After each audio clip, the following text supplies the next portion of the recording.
अस्सलाम वालेकुम नाज़रीन, महरान टीवी न्यूज़ में के भलीकार माना फराशा नज़र में जनासी सब खां पहिरियां हेडलाइन ते।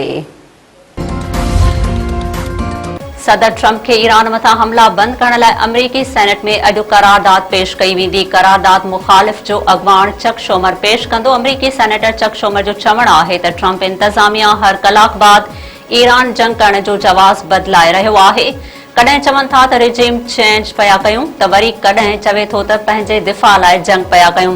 जेकॾहिं बार बार जंग जो जवाज़ बदिलिजे त पक ॼाणो का हिकमत अमली आहे ई न।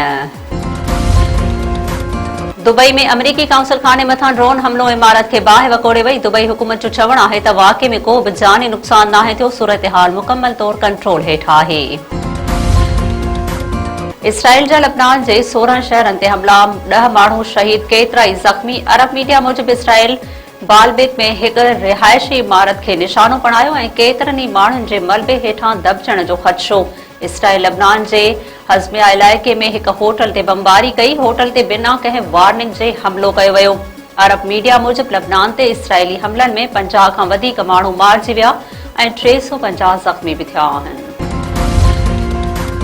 अमेरिका इसराइल ईरान जंग सबब एशिया जूं स्टॉक एक्सचेंज मार्केटूं टें ॾींहुं बि ॿाड़ाई जो शिकार। कारोबार जी शुरूआत में 100 इंडेक्स में 2000 खां वधीक पॉइंट्स जी घटिताई। कोरियन स्टॉक एक्सचेंज में 6 ऐं जापान जी मंडियुनि में 3% घटिताई रिकॉर्ड।